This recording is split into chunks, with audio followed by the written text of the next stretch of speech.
gotta wait for him. No, Gotta wait. first he has to say. Good morning, everybody! Good morning, Captain, sir! Well, they eventually found us. The far ship there with the blue topsides, that is the Phantom, built in 1918 for the Italian Navy as a warship. They say she was, the ad in the paper was warship going for sale cheap. No cannons fired, never sailed. So the little Italian joke, sorry. And the ship next to her is our latest addition. That is the Legacy. She was built, the hull anyway, in the 50s, and we picked her up in the late 80s and refurbished her to the highest standards in the world, to American Bureau of Shipping and United States Coast Guard, and she passed her test with flying colors and is our latest addition to the fleet. If you get a chance to go over there, check the bowsprit out. It has a figurehead of the owner steering his ship with his Rolex on, drinking a Heineken. Now, we heard that was a foo-foo ship. Is that true? No, well, it's kind of foo-fooish. They say you got hot running water and stuff like that. You got individual air conditioning controls, and I don't know. What the hell's happening to this guy? Bordering. But she's very nicely appointed, putting the finishing touches to her and all the rest of it. So the size of those masts, absolutely huge. And the other one is the Phantom. She's been around forever. She takes our people now to the Western Caribbean, to Belize. They're talking about Costa Rica. And she had a nightmare in Mexico last year. She tried Mexico, it didn't work out. But Belize seems to be working out. So we're doing the Western Caribbean with the Phantom, and we're starting up with Venezuela, with the Mandalay, also this summer. So we're starting to go further afield. Right behind us are foo-foo ships. That's your Wind Star. Carnival Cruise Lines, which is kind of, they've bought up 9 cruise lines in the last 7 years. They're taking over. These belong to Carnival Cruise Lines now. Carnival basically built ships. The man is richer than all hell. Sold his bunks at next to nothing prices and basically put his competition out of business, and then he bought them up. And he's pretty much taken over the cruising industry. If there is any competition, that would be them for our company here. And they have all kinds of computerized sails. They press the button, the sails go up. Press another button, trims to the wind. I got the same thing on my ship. Presses the radio. I pick up the phone, I press the button to the forecastle where the guys live. I say, get your asses on deck! Voice recognition.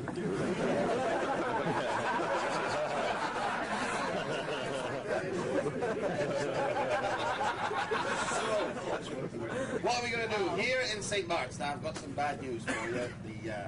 That funnel there, that chimney stack that's billowing smoke, that's the remnants of yesterday's visitors to the island. This island is known for the rich and famous. If you are at all over 35 or ugly, you will not be allowed on the island. I haven't been here for years. You'll get on the island, you'll see them all these skinny women and skinny guys, and they're all the latest fashions. This island is very unique in the Caribbean. Unlike any other island, it is a slice of the south of France shipped out here. It's everybody's dream in France to spend some time in St. Bart's, and many of the finest chefs in France have retired here to open up little restaurants and bars. When you go ashore, you'll be amazed at the whole thing. It's incredible. It's like you're in the south of France, like I say. There's some big mega yachts sitting down there. You guys are stargazers, or you may see some today of a different kind. Sylvester Stallone, Jimmy Buffett's on the island, I believe. We have all of those. Demi Moore comes down. Arnold Schwarzenegger, he's a big fella, as is Steven Seagal. So they all come down here. It's like a home away from home for these people, and you'll get to see them all. All the shops will be open for you this morning. This afternoon it shuts up as they get ready for Mardi Gras. I talked to the locals today, good old Caribbean time. The parade's meant to start at 3, and I remember last year it started about 4:30. So they said it's about the same scene this year. Looks to be that the parade starts right at the commercial port here, right on the point. They all congregate underneath that hill, underneath that cross there. And about 4:30 they start up and walk their way into town with all their floats. Very unique. If you've never seen a West Indian carnival, it's a sight to see. Very colourful, all kinds of action going on there. The music's playing, and they work their way into town, and then the party kicks into high gear, and they party on until 7 in the morning. What we're going to do with you, though, is run the launches. When is the last launch? The last launch tonight will be 11 o'clock. And we take off for either St. Kitts or Nevis, depending on the winds. So last launch tonight, 11 o'clock. What time's the last launch? 11 o'clock. Sir. Good. You may not want to leave, but you have to. The launches will run on a half hour today. I usually break them up about swizzle time, but because of the late start to this parade, I'm just going to run them continuous for those of you who want to stay ashore and see that. Swizzle time will be available on board the ship, as will lunch, 12:30. Most people stay ashore here and have lunch. You have a few extra dollars. It's well worth spending. The cuisine here is out of the ordinary, and just wonderful stuff all over the island. For those of you on more of a budget, there's a great little bar downtown called Le Bar Select. It's surrounded by all your Gucci shops and Versace and all this stuff. All that, you know, they put a label on and triple the price, and then the French get hold of it and triple the price again. And they're surrounding this bar is a hole in the wall. It's brilliant. It hasn't changed. The owner hasn't changed it in 50 years. He won't even move a postcard on the wall. The postcard's going back to the 40s. And the local drunks sit there day and night. The same people have been sitting there for 20 years that I know of. And you can go in there, and Jimmy Buffett's one of his favorite bars in the Caribbean, and he told me personally himself that this was where he wrote Cheeseburger in Paradise, one of his big hits. And you can get a Cheeseburger in Paradise right there in the Bar Select for $22. It's about $7, I think, with French fries. So, and you sit there and have $2 Heinekens and all the rest of it. And that's like a local spot, and that's where the band starts up tonight. If you want to go in and listen to the music, it gets kind of crazy and wild in there, as Fat Tuesdays do all over the world. So it's usually a good time. Please pace yourself. Things to do here in St. Bart's. This island, being so arid, much like Anguilla and St. Martin, did not attract the British, who like to expand their empire, as you know. We talked about that yesterday. So these islands here are volcanic but ancient, whereas the younger islands where we're heading now, in the distance there you have a very quaint little island called Saba, famous now for its dive sites. The next island down is St. Eustatius. These islands are all about 1 million years old, they reckon. St. Eustatius, rich in American history, as that was the first country to recognize the United States of America as an independent nation in 1776, when the Dutch commander fired a salute to an American frigate that pulled into the harbor. Next island down is the big island of St. Kitts, which we'll see this week. Beyond that, you run into then Nevis, and of course Montserrat, which is about 100 miles from here. So either on the Wednesday night or the Thursday night, I'll try and take you fairly close to Montserrat, and she bubbles and gurgles most nights, so at least you'll see something. But I'll make an announcement as we get closer. Right here at St. Bart's, this island then was fought over by the French and the Swedish, who were also expanding their empire. They didn't do so good. And the French took this island over in the late 1800s, and they say the streets of Gustavia were flooded with tears of joy as France got their own little piece of paradise here in the Caribbean. There's absolutely no unemployment. Everybody's rich as hell. I don't know how they do it. They're all beautiful. It is sickening. And things happen here. The men are very handsome, and you know, all that kind of, what's that fella's name that graces the romantic novels? Fabio type people. And they get into mischief. We had a girl from New Jersey a few months back. She went ashore Tuesday. We were here, and she came back 4:30 launch. I was greeting the launch, and a fella had followed her back in his big speedboat.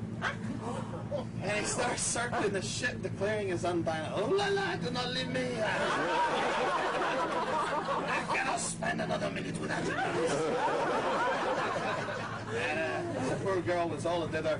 She said, Captain, what am I going to do? I said, well, you're a big girl. Go and make your mind up. She says, I'm going, she says. She packs her bags up, gets into the speedboat, never to be seen again. You don't know what happened. The funny thing is, he does it every week.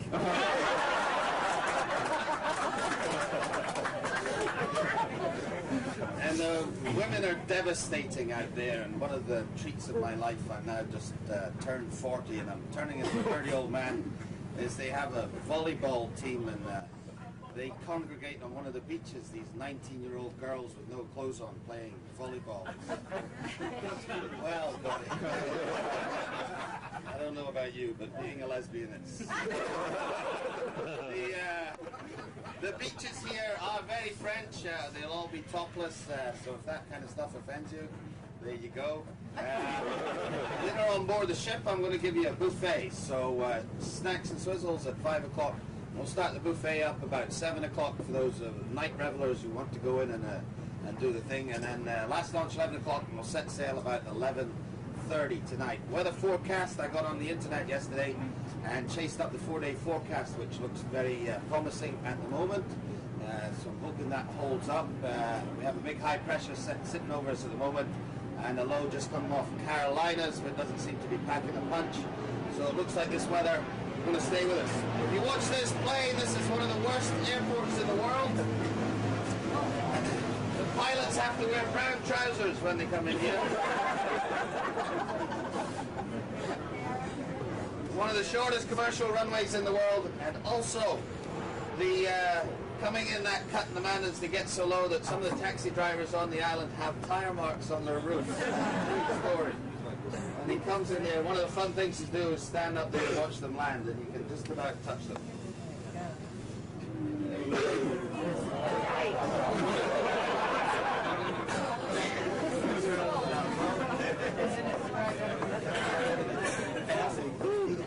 And just pilots. And to instill your confidence as you fly in there, and you only ever fly in once, trust me. They leave the wrecked planes to the side. Yeah, speaking of wrecked planes, what about the wrecked ship over there? Yeah, my last command, yeah. That was Hurricane Lewis that came through here in '95. And picked her up out of the harbor here and smashed her against the rocks. I have another one from the southerlies from El Nino this summer. A big old yacht there, it's a shame. She's wrecked on the dock here. Most of the harbors in the Caribbean are open to the west and southwest. That's as the prevailing winds are easterly and northeasterly, southeasterly.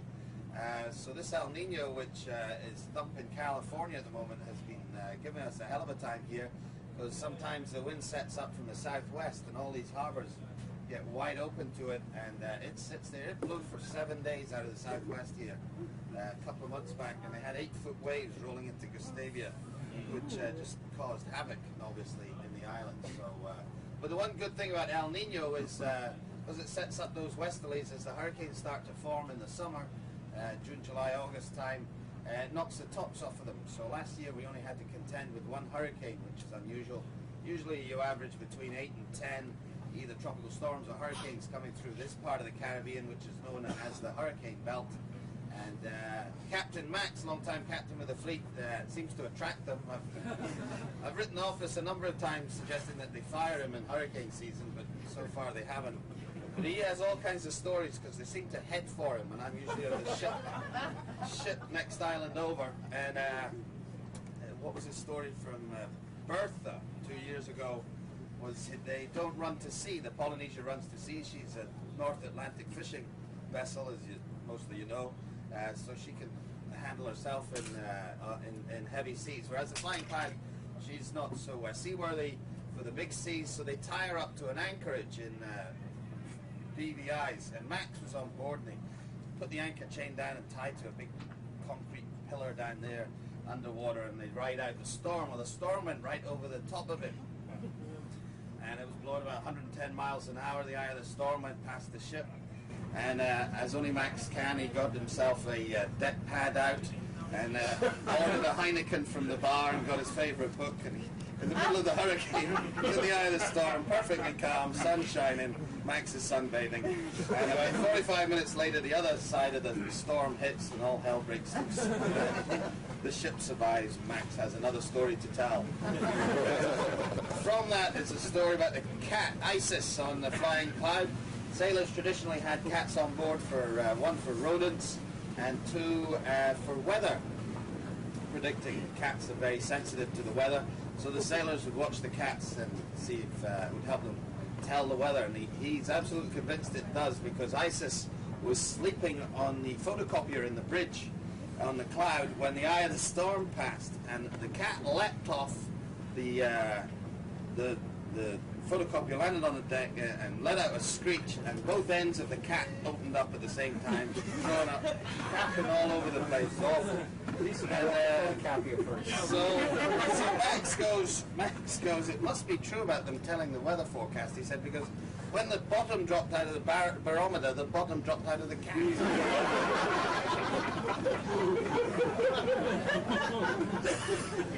His all-time best, Max is full of them, is the Phantom. She's not noted for sailing, being an old heavy warship and all, but they do try. But Max was on there and he goes, you know, Neil, I was on the Phantom last week and I put up all the sails. It didn't slow her down one little bit.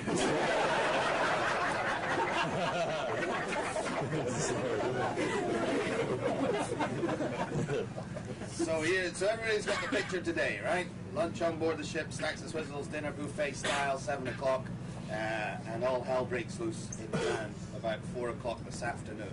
And I think that's it from me. Any questions? Yeah. Nope, you're all set. I guess. Right. That's it. Have a great day. Watch yourself, sir.